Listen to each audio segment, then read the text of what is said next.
안녕하세요. 성경이 우리 삶에 조금 더 가까이 쉽고 재미있게 다가오는 시간, 소문난 성경 교실 김영목 목사입니다.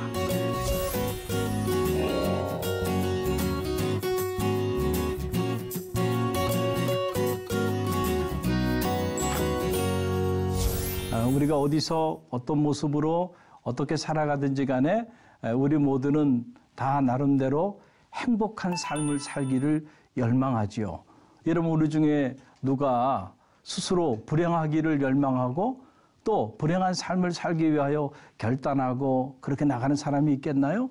그런 사람은 우리 중에 아무도 없습니다. 우리는 다 어디서 무슨 직업을 가지고 어떤 삶을 살아가든지 간에 이 짧은 나그네 인생길 행복한 삶을 살기를 다 열망하며 우리가 그렇게 살아간다라고 하는 그런 사실입니다. 그래서 흔히들 정치학에서도 이런 인간의 마음을 잘 알기 때문에 인간의 이런 마음을 실현해 주기 위해서 소위 말하는 이 복지국가라고 하는 꿈을 가지고 또 여러 가지 많은 정책들을 입안해 가고 있는 것이죠. 국민들이 행복하게 잘 사는 나라. 여러분, 그 나라가 우리가 추구하는 이상적인 복지 국가 아닙니까? 여러분, 그런데 우리가 한 번쯤 생각해 봐야 하는 건 뭐냐면 경제가 발전하면 그러면 발전한 만큼 우리의 삶이 그만큼 더 행복할까라고 하는 그러한 물음입니다.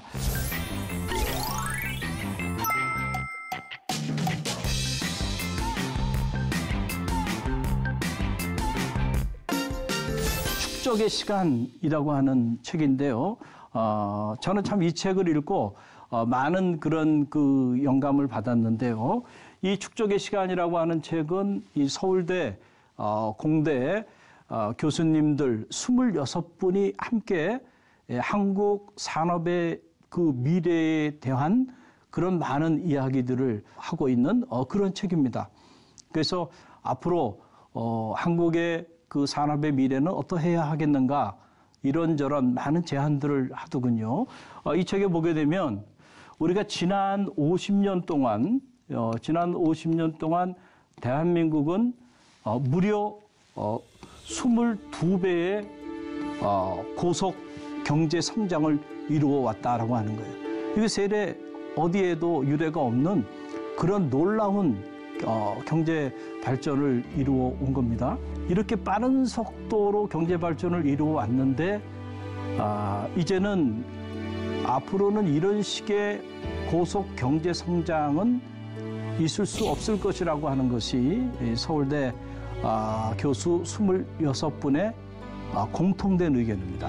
이제는 우리가 저성장 시대에 접어들었고 앞으로 이 저성장 시대를 어떻게 관리하냐에 따라서 산업의 미래가 결정이 된다는 거죠. 그래서 이런저런 많은 제안들을 하고 있는 걸 보게 됩니다. 저는 이 책을 읽으면서 한국 교회를 생각하게 됐어요. 여러분, 한국 교회도 우리 한국 경제가 지난 50년 동안 22배의 고속 경제 성장을 이루어오는 이 기간에 한국 교회도 세계사에 유례 없는 그러한 고속 교회 성장을 이루어왔다는 거죠. 교회가 엄청나게 빠른 속도로 성장하게 됐어요. 그것은 세계 그 유례를 찾아볼 수 없는 엄청난 빠른 양적인 성장을 이루어왔습니다. 그런데 오늘 우리의 삶을 들여다보면 이렇게 경제 성장도 고속 경제 성장을 이루어왔고 또 교회도 이렇게 짧은 시간 안에 세계사에 그 유례가 없을 정도로 엄청난 성장을 이루어왔는데 정작 우리의 삶은 행복하지 않다는 거예요. 오히려 오늘 우리의 삶이 과거보다 점점 행복지수가 오히려 떨어지고 있고 지금 현재 대한민국은 OECD 국가에서 행복지수가 최하위입니다. 그래서 흔히들 헬조선이라고 하는 이런 신조어가 만들어졌고요. 그리고 인생을 아직 다 살아보지도 않은 그런 젊은이들이 스스로 목숨을 끊는, 그래서 이 자살률이 계속 급증하고 있는 바로 오늘 우리가 이런 사회 속에 살아가고 있어요. 그 우리는 한 번쯤 생각을 해봐야 되는 거죠. 행복한 삶을 살고자 교회도 세우고 그리고 영적인 운동들을 많이 전개해 왔는데 그런데 왜 정작 이 땅에 살아가는 국민들과 또 이 땅을 살아가는 그리스도인들이 행복하지 못할까? 저는 신학자로서 또 목회자로서 오랜 동안 이 부분에 대한 고민들을 해왔습니다. 이 문제를 해결하기 위해서 국가는 국가대로 무엇이 문제일까 생각을 해봤어요. 22배나 고속 경제성장을 이루어왔는데도 불행하다는 거예요. 그래서 국가가 깨달은 것 중에 하나가 바로 뭐냐면 성장은 이루었지만 분배가 잘 되지 못했다. 그래서 분배의 정의, 이 분배의 정의를 실천해야 된다.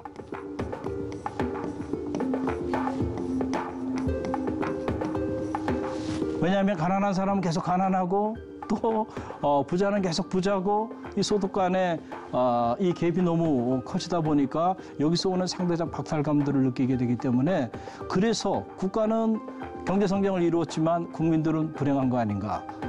그래서 그러면 이 분배의 정의를 국가의 시책으로 삼아서 이 부분을 해결하면 국민들이 행복한 삶을 살지 않겠는가. 그래서 등장하게 된 것이 바로 이게 복지라고 하는 거죠. 복지.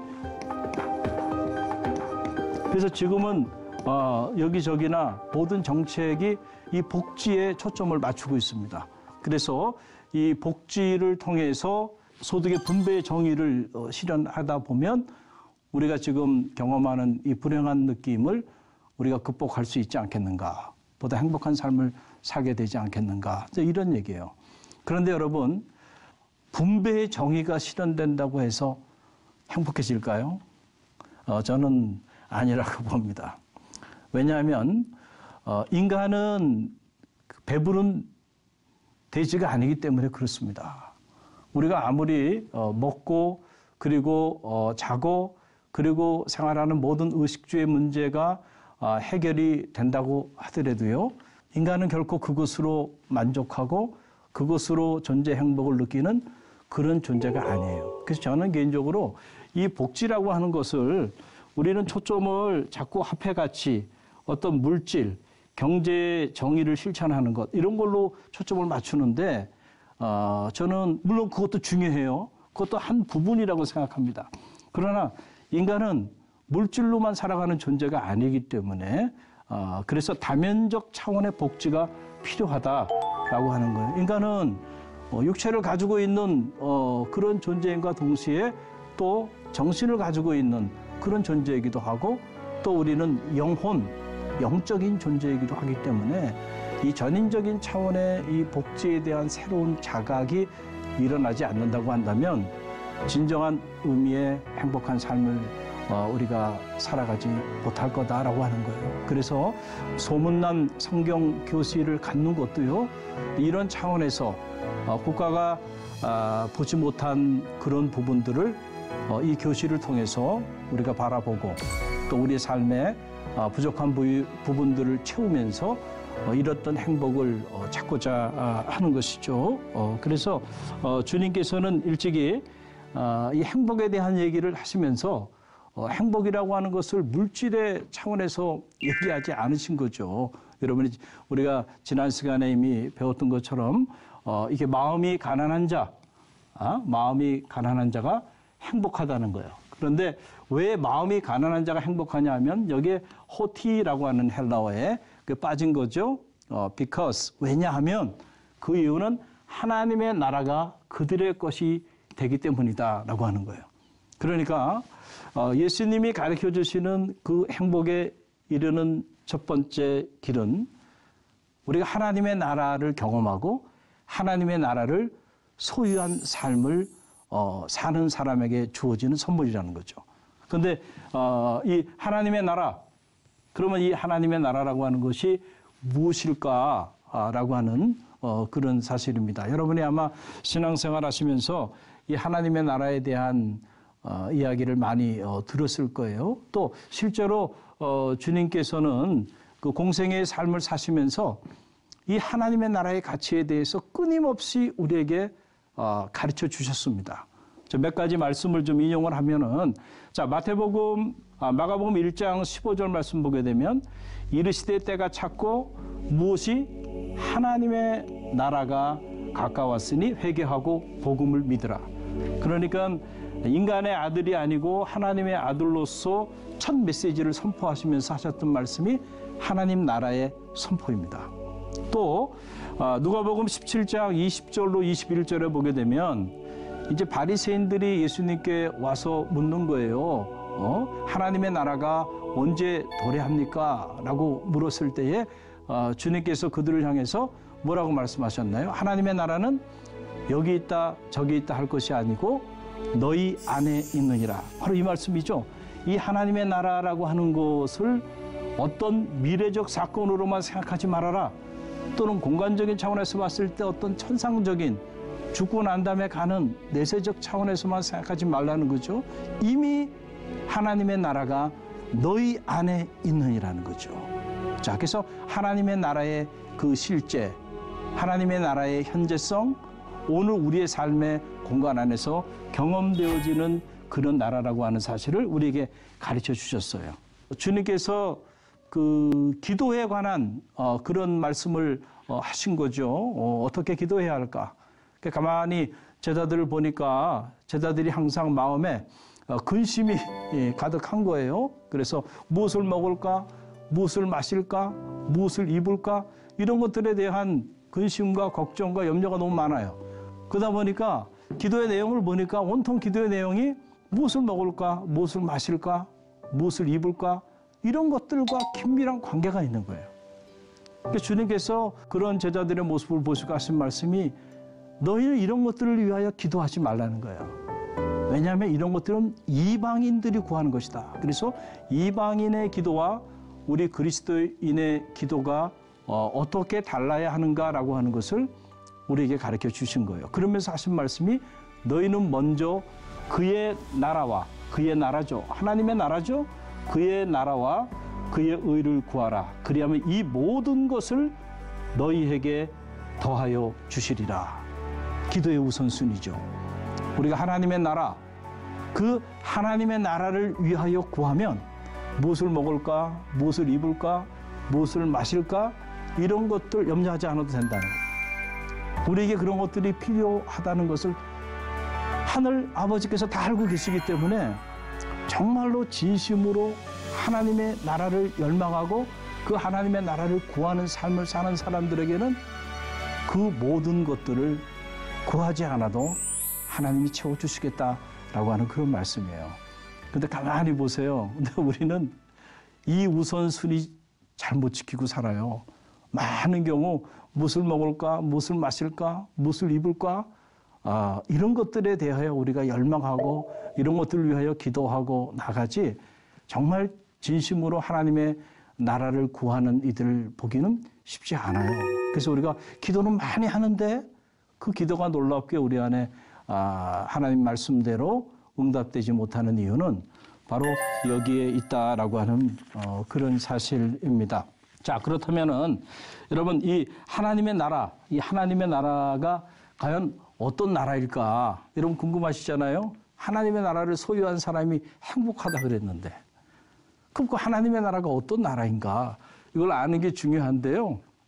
자, 하나님의 나라 이걸 이제 다른 표현으로 마태복음에 보게 되면 이걸 이렇게 천국으로 이렇게 표현하기도 해요.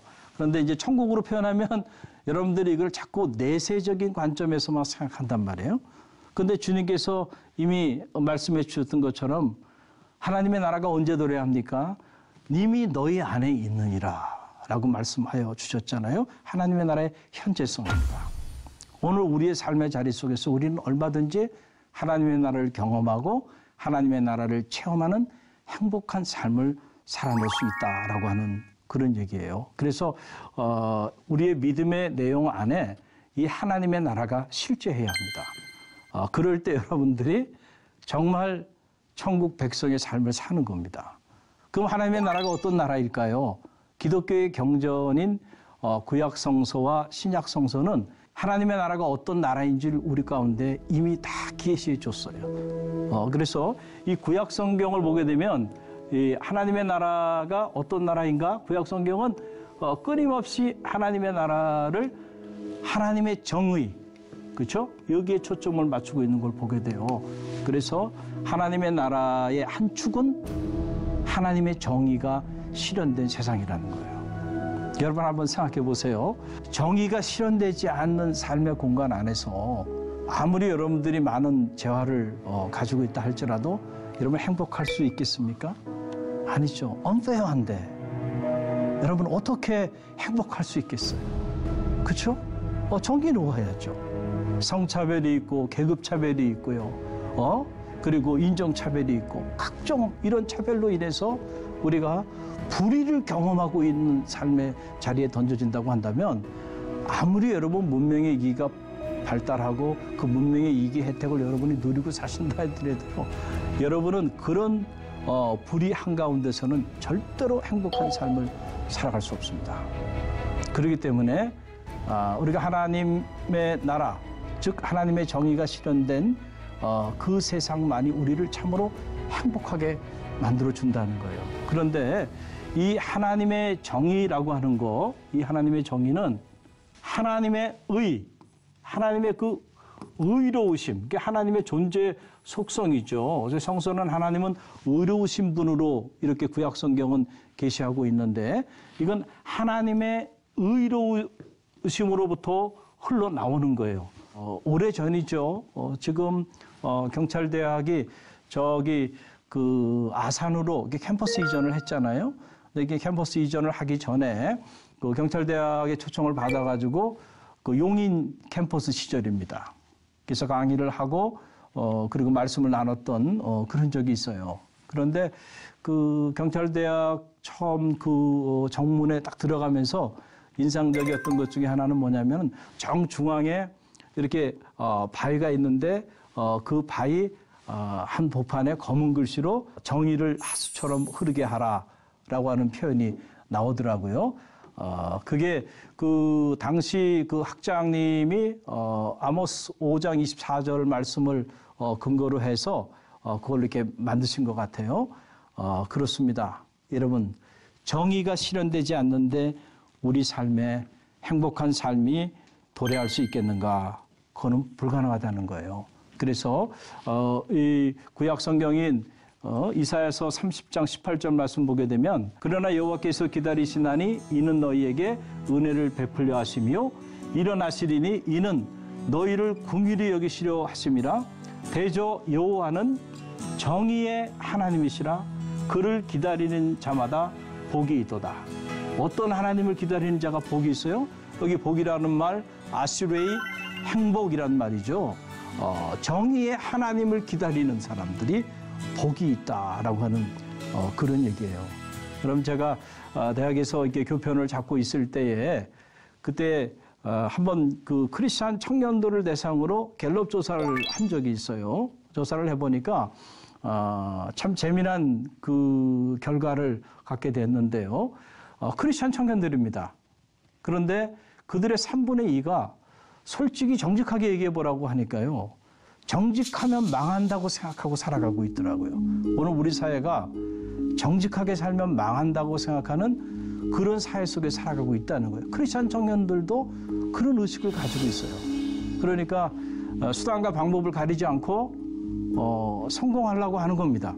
의롭게 사는 일, 그리고 잘 사는 일, 그리고 의롭게 사는 일과 행복하게 사는 일, 이게 전혀 관계가 없다라고 생각을 스스로 판단하는 거예요. 그래서 기회가 되면 주저하지 않고 정직한 삶을 획기처분해버리는 겁니다. 그래서 우리가 의롭게 사는 일, 정직하게 사는 일, 하나님의 의를 따라 사는 일을 우리의 신앙의 영역에서 언제부터인가 우리가 내어 던져버렸다. 그래서 성공은 했어요. 교회도 놀라운 성장을 거둬왔는데 그런데 어떻게 된 일인지 우리 안에 행복이 사라져버렸어요. 그래서 여러분 이 아리스토텔레스가 아까 목적 얘기를 했잖아요. 목적을 이룬다고 다 행복한 것인가? 아니라는 거예요. 여러분 한번 생각해 보세요. 여러분들이 도둑질을 계획하고 그 도둑질을 여러분들이 계획한 대로 성공했어요. 목적을 이루었습니다. 잠시의 쾌감은 있을 수 있어요. 그러나 곧 그로 인한 심한 죄의식과 죄책감에 시달리게 될 겁니다. 그래서 중요한 건 어떤 종류의 목적이냐라고 하는 게 이게 중요하단 말이죠. 그것을 이 아리스토텔레스는 선으로 본 거예요. 그러니까 이 자본주의 사회 한복판에서 무한 경쟁을 뚫고 이룬 성공이 때때로 우리 삶을 망치는 이유가 어디 있는가? 목적을 이루는 과정도 선해야 되고 목적 자체도 선해야 되는데 우리가 그런 것들을 다 가로쳐 버렸어요. 그래서 하나님 나라로부터는 우리가 멀리 떨어져 버린 거예요. 그러다 보니까 우리가 행복감을 느끼지 못하고 살아가고 있는 거예요. 자, 그러면 두 번째 하나님의 나라, 이 신약 성서가 우리 가운데 가르쳐주는 하나님의 나라는 바로 하나님의 사랑이 실현된 세상입니다. 여러분 톨스토이는 사람이 무엇으로 사는가라고 하는 단편을 통해서 사람은 결국 사랑으로 산다라고 말을 한 겁니다. 가만히 보면 우리가 그 돈으로 사는 것 같아요. 또 명예로 사는 것 같습니다. 그러나 실제는 사랑으로 살아갑니다. 그래서 유치한님의 행복이라고 하는 시를 보면 사랑하는 것은 사랑을 받는 이보다 행복하나니라 그랬어요. 그러니까 사랑과 행복은 아주 긴밀한 관계가 있는 거죠. 어떻게 보면 이 행복은 사랑의 또 다른 이름이에요. 자, 그렇게 보면 저는 이제 가끔 그런 생각을 하는데 만약 그렇다고 한다면 가장 행복하신 분이 누굴까? 저는 하나님이라고 생각합니다. 왜냐하면 하나님은 세상에 그 누구보다도 가장 우리를 사랑하신 분이니까. 자기 아들을 우리 가운데 다 내어주시기까지 사랑하신 분이니까 그분의 사랑의 깊이와 넓이만큼 그분은 행복한 분이시다는 거예요. 그래서 이 조직신학자 웨인 구르뎀이라고 하는 그 신학자는 하나님의 속성을 사랑으로 이렇게 표현을 했고 그 사랑에 근거해서 하나님은 어떤 분이신가? 하나님은 바로 행복한 존재라고 본 거예요. 그래서 이 디모데전서 6장 15절 말씀 보게 되면 하나님에 대한 얘기가 나오는데 기약이 이르면 하나님이 그의 나타나심을 보이시리니 하나님은 복되시고 유일하신 주권자이시다라고 하는 거예요. 이 복되다라고 하는 말 이게 바로 마카리오스입니다. 우리 배웠죠? 마카리오스라고 하는 말 행복이라고 하는 얘기죠. 행복한. 그러니까 이건 번역을 다시 하면 하나님은 행복하시고 유일하신 주권자이시다라고 하는 그런 이야기입니다. 그래서 우리가 정말로 행복한 삶을 살기 위해서는 우리 안에 사랑이 자리해야 되고 그 사랑을 우리가 나눠줄 뿐만 아니고 또 사랑을 받는 자로 자리할 때에 진정한 의미의 행복한 삶을 살게 된다는 거예요. 그래서 예수님께서 직접 하신 말씀이죠. 이 마태복음 22장 37절로 39절 말씀인데 어느 율법사가 주님을 시험하기 위해서 한 얘기죠. 어느 율법이 가장 큰 율법입니까? 라고 말할 때 주님께서 하신 말씀이 내 마음을 다하고 목숨을 다하고 뜻을 다하여 주 너희 하나님을 뭐하라는 거예요? 사랑하라. 이것이 크고 첫째 되는 계명이요 둘째도 그와 같으니 내 이웃을 내 자신처럼 어떻게 하라고요? 사랑하라라고 하는 거예요. 그러니까 하나님을 사랑하는 일 그리고 이웃을 사랑하는 일 바로 그 자리에 하나님의 나라가 이루어지고요. 그 하나님의 나라를 소유한 사람들이 진정 행복한 삶을 살게 된다라고 하는 사실이에요. 주님이 가르쳐준 첫 번째 길 마태복음 5장 오늘 3절 말씀인데요. 마음이 가난한 자는 행복하다. 하나님의 나라가 저희 것이다. 여러분의 삶을 한번 점검해 보세요. 여러분이 정말 행복하다고 느껴지지 않는다고 한다면 여러분의 마음의 정원을 들여다보시기 바라고 무엇보다 여러분의 삶에 하나님의 정의와 하나님의 사랑이 경험되어지고 있는지를 여러분들이 성찰해보는 그런 지혜가 있게 되기를 간절히 바랍니다.